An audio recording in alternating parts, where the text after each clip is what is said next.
Shalimar Jewelry inaugural offer. Flat 9% VA on gold ornaments, 12,500 off on purchase of 1 kg silver. జబర్దస్త్లో రాజకీయం నడుస్తుంది. Like ఒక artist ఇంకొకరితో like భజన చేయడం కానీ లేకపోతే వాళ్ళ వెనక అది తిరుగుతూ ఉంటది ఉంటుందా? ఉంటది ఉంటుందా? పార్టీలు ఉంటాయి ఉమ్, ఊరికే ఉమ్, ఇప్పుడు మేము టీం లీడర్ అయ్యామా ఉమ్, మేము టీం లీడర్ అయిన తర్వాత మా జీవనన్న అంటే నేను జీవనన్న కలిసి కదా టీం ఉమ్, జీవనన్న వాళ్ళ అబ్బాయి బర్త్డే అని చెప్పి మొత్తం అందరినీ తీసుకెళ్లి పార్టీ ఇచ్చాడు ఇంటికి ఉమ్, తీసుకెళ్లి ఉమ్. పార్టీ అంటే తెలుసు కదా కొంచెం అవును, మంచిగా అన్నీ ఉంటాయి అవును. మటన్ చికెన్ ఆ. బాటిల్ ఆ, అన్నీ ఉంటాయి ఆ, అవి ఉన్నాయి ఆ, అది ఏందో అన్నెసెసరీ కదా బట్ ఉమ్, అది ఎందుకంటే మంచి కోసం అంతే ఉమ్, ఆ భజన కోసమే ఉమ్, తర్వాత మళ్ళీ భోజనాలు పెట్టించాం అదేంటి అందరూ పెట్టిస్తారు టీం లీడర్ అయిన ప్రతి ఒక్కరు ఒక షూటింగ్ రోజు భోజనం పెట్టిస్తారు నాన్ వెజ్ అది మేము పెట్టించాం అది అందరికీ పెట్టించాం కాబట్టి అది భజన కిందకి రాదు అది ఏదో ఫార్మాలిటీ అన్నట్టు ఉంటుంది అది వేరు బట్ ఇంక ఇట్లాంటివన్నీ ఉంటాయి ఇది ఏదో మా జీవన దగ్గర నుంచి ఒకసారో 2 సార్లు జరిగింది బట్ ఇంకా మిగతా వాళ్ళ దగ్గర నుంచి జరుగుతూనే ఉంటది మొత్తం అప్పుడున్నంత ఇది మళ్ళీ ఇప్పుడు లేదు కదా. షో జబర్దస్త్ మొత్తం లేదు, తగ్గిపోయింది పడిపోయింది కదా. పడిపోయింది అంటే పాత వాళ్ళు అందరూ వెళ్ళిపోయారు కదా అవును, అందరూ వెళ్ళిపోయారు బ్రో అవును. ఇంక ఇప్పుడు ఏం చూస్తారు అంటే ఇంకొకటి టైమింగ్స్ కూడా ఈ టైంకే నువ్వు చూడాలి అంటే ఆడియన్స్ కూడా రెడీగా లేరు అవును, ఆడియన్స్కి ఏంటంటే ఇప్పుడు ఆ ఫ్లెక్సిబిలిటీ కావాలనిపిస్తుంది అవును, సో సోషల్ మీడియాలో ఓటీటీలో యూట్యూబ్లో అలా చూసుకోవడానికి ఇష్టపడుతున్నారు అవును, అలా చూస్తే రేటింగ్లు రావుగా అవును, అందుకే ఒక వీక్ లేట్ గా టెలికాస్ట్ చేస్తున్నారు యూట్యూబ్ లో అవును, చూసా అవును, అవును, అవును. బట్ అయినా ఇంకా యూజ్ ఉండట్లా అవును. అండ్ ఇంకోటి కామెడీ కూడా రిపీట్ అయిపోయిన ఫీలింగ్ వచ్చేస్తుంది మరి ఇప్పుడు మళ్ళీ లైక్ అంటే కొత్త మళ్ళీ పాత వాళ్ళని తీసుకుని వచ్చి మళ్ళీ అవును కొత్తగా జబర్దస్త్ అనేది మళ్ళీ స్టార్ట్ చేసింది. నేను పిలవలే లేదు పిలవలే రియూనియన్ దాని మీద పిలవలేదు రియూనియన్ కూడా పిలవలేదు. దానికే పిలవలేదు మళ్ళీ టీం లీడర్ కి పిలుస్తారా దాని మీద రివ్యూ కూడా చేసావు కదా, అలా ఉంటదా అని. నేను ఒక వీడియో చేశా అది ఎందుకు చేశానంటే నాకు రాఘవ్ గారు ఫోన్ చేశారు ఫోన్ చేసి ఇట్లా మహేందర్ గారు బాగున్నారా అని జనరల్ గా అప్పుడప్పుడు ఫోన్ చేస్తుంటారు ఆయన రాఘవ్ గారు మంచి ఆయన ఏదో పర్పస్ ఉంటేనో అని కాకుండా జనరల్ గా కూడా ఫోన్ చేస్తారు చేశారు ఇట్లాగా ఎలా ఉన్నారండి ఏంటి బాగుందా మొత్తం అట్లా అని చెప్తున్నప్పుడు నేను అడిగా నార్మల్గా ఏంటి సార్ ఇప్పుడు ప్రజెంట్ పరిస్థితి ఏమైనా అప్డేట్స్ ఏంది ఇప్పుడు అదే ఫ్లోనాలు ఏంటి ఏమైనా మారుతుందా అంటే లేదండి కొన్ని మార్పులు చేస్తున్నారు శ్రీపాద గారు మళ్ళీ వస్తున్నారు ఇట్లా కొన్ని చేస్తున్నారు పాత వాళ్ళని మళ్ళీ తీస్తున్నారు ఇట్లా ఉంది అని చెప్పారనమాట ఫోన్లేండి అని చెప్పి నేను ఇంకా అదే టాపిక్ మీద ఒక వీడియో కూడా చేశాను నేను యాక్చువల్లీ. ఓకే, ఎప్పుడు వచ్చేసావు నువ్వు జబర్దస్త్కి? ఎందుకు వచ్చావు? నార్మల్గా యాక్టింగ్ ఫీల్డ్కి ఎందుకు వచ్చావు? అంటే జనరల్ గా నేను జాబ్ 2016 లో నేను ఫైజర్ అని ఒక ఫార్మా కంపెనీలో జాబ్ చేస్తూ ఉండేవాడిని. బాగానే చదివావు కదా? అంటే బానే అంటే డిప్లొమా వరకు చదివా బట్ అప్పటి వరకు టాపరే చదివినంత వరకు టాపరే బాగానే చదివేవాడిని మంచి మార్క్స్ ఉండేవి. బట్ మా ఫాదర్ నాకు డిప్లొమా సెకండ్ ఇయర్ లో ఎక్స్పైర్ అయిపోయారు. అది 3.5 years కోర్స్ అది శాండ్విచ్ కోర్స్ అంటారు.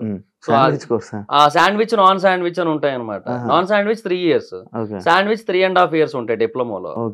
సో అది ఎందుకు అన్నారో మాకు అర్థం కాదు. తర్వాత ఎవడో జోక్ గా చెప్పుకుంది ఏంటంటే ఈ 3.5 years వాళ్ళకి ఇంకో 6 months వేస్ట్ అయిపోతాయి కదా, ఆ 6 months శాండ్విచ్ అయిపోద్ది వాళ్ళకి కాబట్టి అలా శాండ్విచ్ కోర్సులు అంటారని చెప్పి అట్లా జోకులు వేసుకునే వాళ్ళం. అయితే మెటలర్జీ అది డిప్లొమా ఇన్ మెటలర్జీ. సో చాలా టఫ్ అండ్ థియరిటికల్ సబ్జెక్ట్ అది. దాంట్లో కూడా చాలా బాగా చదివేవాడిని, అంతా బాగుండేది. బట్ మా ఫాదర్ ఎప్పుడైతే ఎక్స్పైర్ అయిపోయారో మా మదర్ నన్ను 2.5 ఏళ్ళు చదివించడానికి చాలా ఇబ్బంది పడ్డారు. సో ఇంకా ఆ తర్వాత అంతకంటే అంటే కష్టం కదా. సో దాని బేసిస్ మీద నేను జాబ్ కొట్టాను. మా క్లాస్ నుంచి 7 మంది వెళ్ళాం, నేను నాకు ఒక్కడికే జాబ్ వచ్చింది మా బ్రాంచ్ నుంచి. సో హ్యాపీ జాబ్ చేసుకుంటున్నా. బట్ అక్కడ నాకు ఒక ప్రాబ్లం ఉంది, నేను స్ట్రైట్ ఫార్వర్డ్ పర్సన్. నేను నాకు ఎప్పుడైనా కొన్ని విషయాల్లో రాంగ్ జరుగుతుంది, ఎస్పెషల్లీ అది నాకు ఎఫెక్ట్ అవుతుంది అంటే నేను మాట్లాడతా. నాకు అది జరిగింది అక్కడ. ఏబిసి జనరల్ జి 4 షిఫ్ట్లు ఉంటాయి అక్కడ. మాది సి పడింది అనుకో, వర్క్ బిలో జరగాలనుకో అక్కడ జరగదు వర్క్. ఆ షిఫ్ట్ ఇన్ఛార్జ్ అందరికంటే సీనియర్, మా షిఫ్ట్ ఇన్ఛార్జ్ అందరికంటే జూనియర్. ఆయన ఏం చేసేవాడు, ఏదో మెషిన్ లో రిపేర్ వచ్చిందనో లేదంటే టైంకి ప్రొడక్ట్ రాలేదనో ఏదో చెప్పి వర్క్ మొత్తాన్ని కూడా డిలే చేసి మా షిఫ్ట్ కి వేసేవాడు. మా షిఫ్ట్ ఇన్ఛార్జ్ ఏమో సరే మనం అలాగే చేద్దామంటే లేదు మనం చేసేయాలి అనేవాడు. ఎందుకు, వాడికి ఫర్దర్ గా వచ్చే బెనిఫిట్ల కోసం. వాడి దాంట్లో ఎక్కువ వర్క్ అయ్యిందంటే ఆబ్వియస్లీ వాడికి పేరు కదా, సో దానికోసం అని చెప్పి చేయించేవాడు. ఇలా ఒక 4 సార్లు జరిగింది. నాకు చిరాకేసింది చెప్తుంటేనేమో, మహిదర్ హమ్ చోటీ లోగ్ హేనా ఉస్కే సామ్నే so we have to adjust అనేవాడు ప్రతిసారి కూడా. అంటే హిందీ ఆయన, తెలుగు రాదు. ఇట్లా చెప్తా ఉండేవాడు. ఇంకా నాకు చిరాకేసి మేనేజర్కి వెళ్ళి వీళ్ళందరి మీద కంప్లైంట్ ఇచ్చాను. అందరూ నాకే అగెనిస్ట్ అయిపోయారు, మేనేజర్తో సహా నన్నే తిట్టారు. వీళ్ళందరి మీద మేనేజర్ మీద కూడా కలిపి సీనియర్ జనరల్ మేనేజర్ కంప్లైంట్ ఇచ్చాను. ఇట్లా మిస్టేక్ అక్కడ జరుగుతుంటే నన్ను బ్లేమ్ చేస్తున్నారు, మళ్ళీ అడితిరిగి ఇడితిరిగి దాన్ని అసలు సాల్వ్ చేయడం మానేసి అనేసి. అతను నన్నే తిట్టాడు, అంటే ఇంకా నన్నే ఏమంటారు సీరియస్ అయ్యాడు నా మీదే మొత్తం అంతా. వీళ్ళందరి మీద హెచ్ఆర్ డిపార్ట్మెంట్ కంప్లైంట్ చేశాను. ఇంకా ఆయన ఒకటే అన్నాడు, హెచ్ఆర్ ఇంత జరిగిందని ఆయన తెలిసిన తర్వాత నువ్వు ఇట్లా కంప్లైంట్లు చేసుకుంటూ పోతే ఎక్కడికి వెళ్తావు చెప్పు, ఏం ఉండదు, నీ మాట ఎవరింటారు అబ్బా, నా మాటే సరిగ్గా వినరు, కొంచెం ఏదో వాళ్ళకి నచ్చింది వాళ్ళు చేస్తారు, ఏమనంటే we know the department of production 100% more than something ఏదో చెప్తారు. సో అలాంటప్పుడు మనం వాళ్ళకి ఏమంటాము, నువ్వు చెప్పింది వినేస్తే ఇంకేమి, నువ్వే అడ్జస్ట్ అవ్వాలి, నువ్వు ట్రైనీ జూనియర్ ఎగ్జిక్యూటివ్, నువ్వు నీ పొజిషన్ కి నువ్వు ఎక్స్పెక్ట్ చేసే కమాండింగ్ ఏమైనా సంబంధం ఉందా అంటే ఇంకా నేను ఇంకేం చేయాలి అర్థం కాక ఆయన ఒకటే అన్నాడు, ఉంటే ఉండు లేదా మానేసే అబ్బా, అది ఏం ఈ నోటీస్ పీరియడ్ లో గట్రా కూడా ఏమొద్దు, డైరెక్ట్ గా ఒక మెయిల్ పెట్టేసి వెళ్ళిపో, మానేయాలనుకుంటే ఏ రోజైనా నేను చూసుకుంటాలే అన్నాడు ఆయన. నీకు అంటే లైక్ నువ్వు ఇంత స్ట్రైట్ ఫార్వర్డ్, నువ్వు ఇంత ఏదైనా ఓపెన్ గా మాట్లాడడం వల్ల నీకు ఇండస్ట్రియల్ లైఫ్ లేదంటే యాక్సెప్ట్ చేస్తావా? అది కూడా ఉంది, బట్ దాని వల్ల కూడా కొంతవరకు మేబీ నాకు కొంచెం ఏమంటారు ఆ సపోర్ట్, ఆ రీచ్ అనేది వచ్చింది. యాక్చువల్ గా ఆర్పిఎన్కి నేను నచ్చిందే ఆ స్ట్రైట్ ఫార్వర్డ్నెస్ దగ్గర, అండ్ రెండోది నా మెమరీ పవర్ దగ్గర. బేసిక్ గా స్కిట్ లో జబర్దస్త్ లో ఏంటంటే వాళ్ళ డైలాగులు మటుకే వాళ్ళు గుర్తుపెట్టుకుంటారు, నేను అలా కాదు, స్కిట్ మొత్తం గుర్తుపెట్టుకుంటాను. గుర్తుపెట్టుకొని అందరితో నేను ప్రాక్టీస్ చేయిస్తాను, స్టేజ్ మీద ఒకళ్ళు ఎవరైనా మర్చిపోతే అందరికీ నేనే అందిస్తాను. సో అదొక్కటి ఆర్పిఎన్ నాకు బాగా నచ్చింది, అందుకు తీసుకున్నారు అట్లా. సో ఓకే, ఆ స్ట్రైట్ ఫార్వర్డ్నెస్ నాకు దెబ్బ కొట్టిందిలే కొన్నిసార్లు, అది ఒప్పుకుంటా, నేను బోల్డ్ దొబ్బులు పడ్డాయి నాకు దానివల్ల, కానీ ఇంకా తప్పదు. జాబ్ వదిలేసి ఇండస్ట్రీకి వెళ్ళావు, ఏం నేర్చుకున్నావు నువ్వు? అక్కడ అవ్వలేదు, ఇప్పుడు ఇక్కడ జాబు లేదు నీకు, ఇక్కడ జబర్దస్త్లో నీకు కావాల్సిన ఫీల్డ్ లేదు. అంటే ఇనీషియల్ గా నేను అనుకున్నదైతే నేను అచీవ్ చేయగలిగాను అట్లీస్ట్. సో ఆది అన్న స్కిట్లు చూశాను స్టార్టింగ్ లో, నాకు నేను అలా రాయగలను అనిపించింది, అదే కాన్ఫిడెన్స్ తో వెళ్ళాను.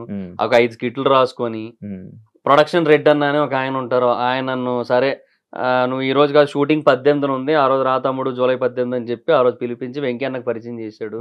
వెళ్ళాను, వెంకయ్యన్న దగ్గర రైటర్ గా ఒక 7 షెడ్యూల్ చేశా, తర్వాత ప్రకాష్ అన్న టీమ్ లో ఆర్టిస్ట్ గా ఒక 7 షెడ్యూల్ చేశా, అభి అన్న టీమ్ కి వెళ్ళా, అటు నుంచి అవినాష్ అండ్ కార్తీక్ అన్న టీమ్ కి వచ్చా, ప్రసాద్ అండ్ నరేష్ టీమ్ కి వచ్చా, లాస్ట్ అండ్ ఫైనల్ గా ఆర్పి అన్న టీంకి వచ్చాను.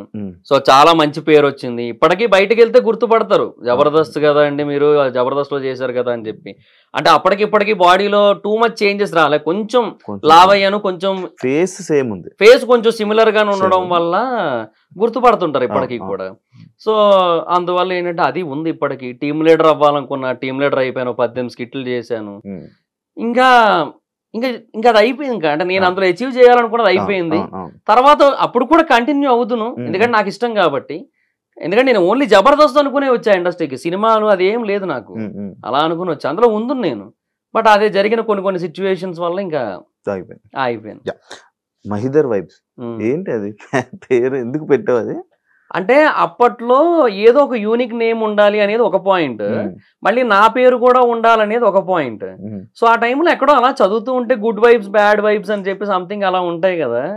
సో అవే అలా చూస్తూ అది కొన్ని కొటేషన్లు ఏవో చదివినప్పుడు సరే వై నాట్ మహిదర్ వైబ్స్, అంటే నీ వైబ్స్, నా వైబ్స్, నా నుంచి ఎట్లాంటి వైబ్స్ వస్తాయి కొన్ని కంటెంట్స్ మీద అనే ఆస్పెక్ట్ మీద పెట్టాను.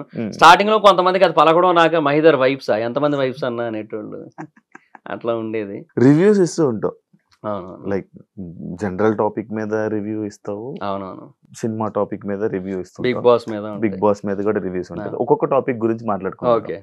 జనరల్ టాపిక్స్ మీద రివ్యూస్ ఇచ్చినప్పుడు నీకు ఎంత ఇన్ఫర్మేషన్ తెలుసు, నీకు నచ్చింది నువ్వు చెప్తావా, లేకపోతే బయట జరిగిందే ఎలా తెలుసుకుని నువ్వు చెప్తావు? అంటే నీ ఒపీనియన్ అన్నట్టు చెప్పేస్తుంటావు, లైక్ ఒకటి డిసైడ్ చేసేస్తావు. ఒకటి ఇప్పుడు ఒక వైఫ్ ఒక బాయ్ ఫ్రెండ్ ఒక గర్ల్ ఫ్రెండ్, వీళ్ళిద్దరికి గొడవలు అయ్యింది, ఈయన చంపేసింది ఈయన చంపేసింది, ఒకరి మీద తప్పు అన్నట్టు మాట్లాడేసి రివ్యూ చెప్తూ ఉంటావు. అనుకుందాం, ఎలా చెప్తున్నావు, ఎలా వస్తుంది ఇన్ఫర్మేషన్, ఏమి ఇది చేస్తావు, రీసెర్చ్ చేసి చెప్తావు? బేసిక్ గా ఏమంటే దాని గురించి వేరే వాళ్ళు అంటే వాళ్ళకి తెలిసిన వాళ్ళు ఎవరో ఒకరు డెఫినెట్ గా మీడియా ముందుకు వస్తారు, మాట్లాడతారు.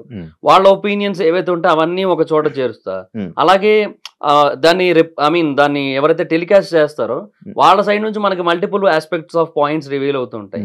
అవి ఒక సైడ్ రాసుకుంటా, తర్వాత అంటే రాసుకోవడం ఇన్ ద సెన్స్ మైండ్ లో పెట్టుకుంటా, ఇవన్నీ మైండ్ లో పెట్టుకుంటా ఒక దగ్గర. స్క్రిప్ట్ ఎప్పుడు రాయలేదు దేనికి కూడా, ఒక ఫ్లో వచ్చేస్తుంది, అర్థమైపోతుంది. తర్వాత కొన్ని ఆర్టికల్స్ ఉంటాయి, న్యూస్ ఆర్టికల్స్, అది తెలుగులో కావచ్చు, ఇంగ్లీష్ లో కావచ్చు, న్యూస్ ఆర్టికల్స్ ఉంటాయి. ఆ ఆర్టికల్స్ అన్ని కూడా రిఫర్ చేస్తాను, వాటి గురించి అర్థం చేసుకుంటా. సో ఓవరాల్ గా చదివినప్పుడు మనకున్న ఆ ఏమంటారు ఆ సెన్స్, ఆ సిక్స్ సెన్స్ అనలేము, అది జస్ట్ లైక్ మనకు అనిపిస్తుంది, ఏదో అనిపిస్తుంది కదా ఆ మూమెంట్ లో. సో ఇది రైట్, ఇది రాంగ్ అని అనిపిస్తుంది కదా, ఆ బేసిస్ మీద చెప్తాను. ఒకవేళ అక్కడ ఒపీనియన్స్ మ్యాటర్ అయినట్టయితే, అక్కడ ట్రూత్ ఏమీ రివీల్ కాలేదు ఇంకా అన్నట్టయితే, అప్పుడు నా ఒపీనియన్ చెప్పేస్తాను. ట్రూత్ రివీల్ అయితే దాని గురించే మాట్లాడుకుంటాం, అంతే. నెక్స్ట్ బిగ్ బాస్ రివ్యూస్ గురించి మాట్లాడదాం. మీరు కూడా వెళ్ళారు. మీరందరూ ఈ బిగ్ బాస్ రివ్యూలు ఇచ్చేటప్పుడు రివ్యూర్లు అందరూ అనుకొని ఈయన్ని బ్యాడ్ చేయాలి, ఈయన్ని మంచి చేయాలి అని చెప్పి ఒకప్పుడు ఒక స్క్రీన్ షాట్ అనేది బయటికి రిలీజ్ అవ్వడం జరిగింది. ఓకే, అవునా? ఒక స్క్రీన్ షాట్ రిలీజ్ అయ్యింది. లైక్ అరే ఈ కంటెస్టెంట్ వెళ్తున్నాడు, వీడిని మనం బ్యాడ్ చేయాలి, ఈ కంటెస్టెంట్ బిగ్ బాస్ లోకి వెళ్తున్నాడు, వీడి కొంచెం మనం సపోర్ట్ చేయాలి అని చెప్పి ఇలా పట్టుకొని ఒక స్క్రీన్ షాట్ రిలీజ్. అది నిజమా? మీకు ఏమనిపిస్తుంది చెప్తావా? లేదు, నాకేమనిపిస్తే అదే చెప్తా నేను, అలా ఏం ఉండదే. ఇది ఎప్పుడు మీకు జరగలేదు? మీరు ఎప్పుడు రివ్యూర్లు ఎప్పుడు మాట్లాడుకోలేదా? అంటే నేను శ్రీను 65 మాట్లాడుకుంటాం, because we both are friends from Jabardasth. Jabardasth లో చేసాడు తను కూడా, సో అట్లా పరిచయం. ఆదిరెడ్డి గారితో అప్పుడప్పుడు మాట్లాడుతుంటాను, అది చాలా రేర్ గా. ఆయన ఫ్యామిలీ పర్సన్, ఆయన చాలా ఏమంటారు బిజీ ఉంటారు ఆయన. సో ఆదిరెడ్డి గారితో అప్పుడప్పుడు మాట్లాడతాను, అంతే. సో బట్ ఎప్పుడు కూడా మా మధ్య ఒక కంటెస్టెంట్ గురించి ఎక్కువ డిస్కషన్ రాదు. సీనుకి నాకు బిగ్ బాస్ కోసం వస్తుంది, ఫ్లో ఎలా వెళ్తుంది, ఇలా కాకుండా ఇంకోలాగా వెళ్తే ఏమైనా బాగుంటుందా అని మేమేం మాట్లాడుకుంటాం. వాటి గురించి నాకు అనిపించిన నేను చెప్తా, తనకు అనిపించిన తను చెప్పుకుంటాడు. అట్లా మేము ఆ కలెక్టివ్ పాయింట్స్ అన్ని కలిపి ఒక వీడియో చేస్తుంటాం మేము, అంతే తప్ప ఏ రోజు కూడా ఒక కంటెస్టెంట్ కోసం అయితే లేదు.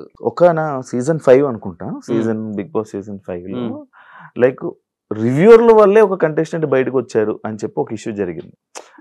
అండ్ అది పక్కన పెడితే, అంటే ఒక కంటెస్టెంట్ ని ఈ కంటెస్టెంట్ ఇలా అంటే జనాలందరూ ఆల్రెడీ షో చూస్తారు, కానీ ఒక కంటెస్టెంట్ ని నువ్వు ఇదే అని చెప్పి మీరు ఇలా డిసైడ్ చేయడం వల్ల జనాలు మైండ్ సెట్ మ్యానిపులేట్ అయిపోద్ది అంటే నువ్వు యాక్సెప్ట్ చేస్తావా?